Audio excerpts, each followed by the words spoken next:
What actually brings me to the question I would like to raise to Astrid Jakobs de Pádua, who's from the German embassy here in Washington. And you've dealt with, also in previous positions, a lot with land tenure issues and the voluntary guidelines on land tenure as issued by the World Committee on World Food Security, among others. As was mentioned in Andreas' presentation, one of the tendencies we see, particularly in Africa, is towards increased fragmentation of land holdings, and actually 85% of land holdings are smaller than 2 hectares on average.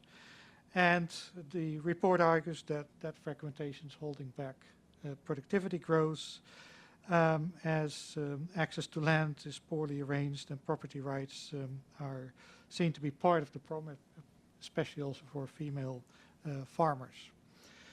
And it's also holding back on mechanization and channels for other forms of productivity improvements.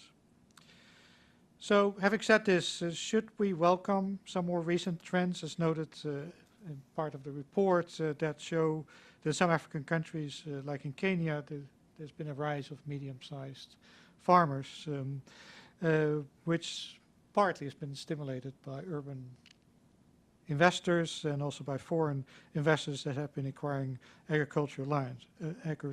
Should we, given what we just said, should we welcome that trend, or should we think of other forms of overcoming the limitations of fragmented land holdings, as Chico was arguing, maybe look more at cooperatives and other organizational forms? Thank you very much, Rob. I think, first of all, we all have to commend FAO on this very, very comprehensive and in-depth report. I think that is really something which I was always thinking we need to have a closer and deeper look. So thank you very much. And I think what we also note is that these are problems which are not very typically only to developing countries, but the same to developed countries.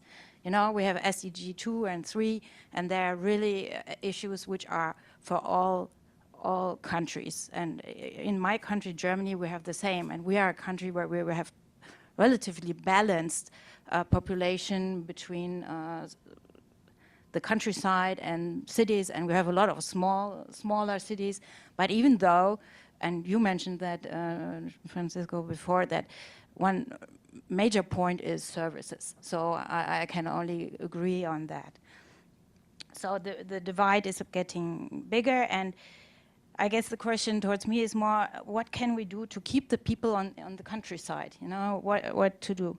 So farmers, they will only keep or stay on their land when they have some assurance that they will be able to work on their land tomorrow. Investment needs assurance and security. So I guess I have twofold, or two main messages. One is regarding land ownership, and the other one more on land consolidation. We saw this, that there especially in sub-Saharan Africa, on Andreas' slide before, that there are countries where there is a new kind of land grabbing. I don't like the term, but everybody knows what is meant. So the report states, and I think that is really true, that nowadays the investments or the buying or by people in the countries themselves is getting bigger than by foreign investors. So I think the point or the need to make sure that farmers can stay on their lands is even bigger.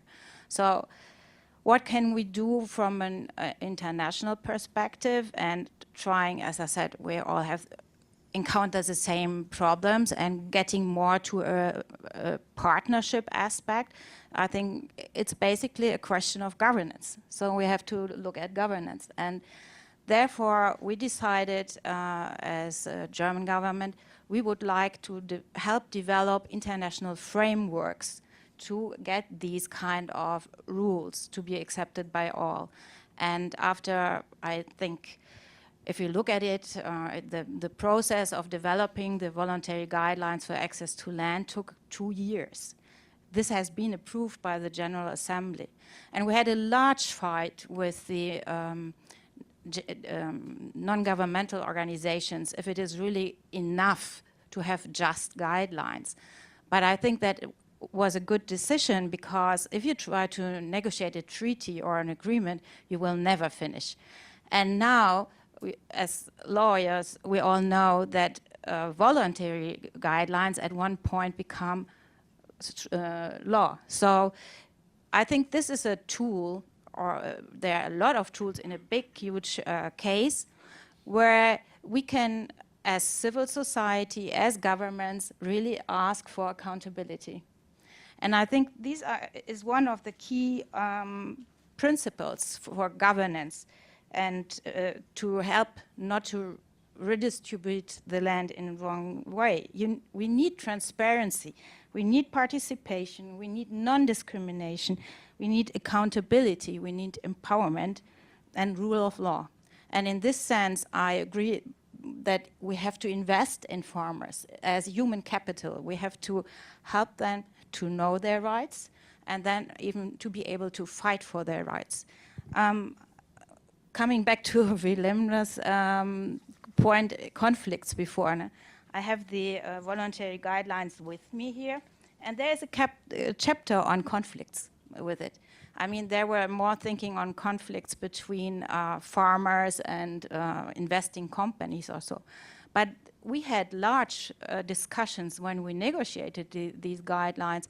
How do we resolve problems between refugees and farmers who have been there? There are a lot of conflicts, possibility of conflicts. But I think what should always guide is to have these sets where we have a common ground, where there are rules, and where we can then find and try solutions. My second aspect is to the land consolidation, the question of size. Well, I think in Germany, I was heading a group of NGOs, not heading, as government, we were discussing with NGOs, and in Germany they had a lot of very romantic ideas that we need these smallholder farmers all for the rest. But I think that has been overcome. You know, everybody should have the right to participate in getting prosperity and having possibilities to choose the way of life. So how can we have the right size? No? So consolidation will mean something very different in very different countries. You know, in Germany we have consolidation, and we have huge discussions going on. What is the right kind of agriculture? Should we have just industrialized, or should we have smaller? Should we have more organic, or so? But you know, coming back what you mentioned earlier, Germany has, since the 1800s, this kind of struggle, the farmers trying to fight bigger landowners. So our concept is really the one on cooperatives. Mr. Raiffeisen brought this idea forward. We have huge cooperatives on all levels. It's whether you have to buy, or whether you want to buy together inputs, or whether you want to sell your produce or your harvests, or if you want machinery.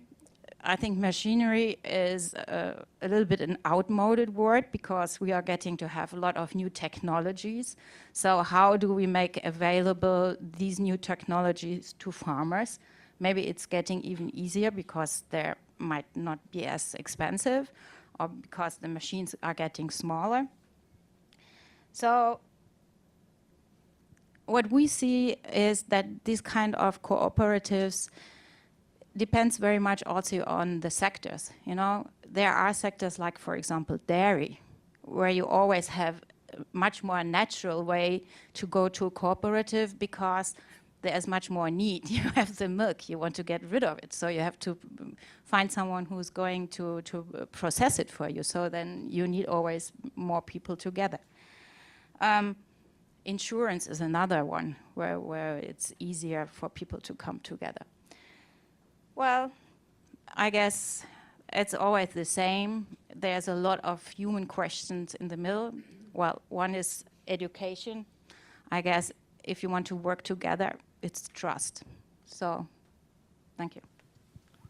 Thank you, Astrid, and particularly also emphasize the importance of governance where it comes to land tenure and guaranteeing land ownership and solving some of the problems, as well as reiterating the point also of better organizational forms, including through cooperatives. Maybe to also look at the problem of land fragmentation versus consolidation.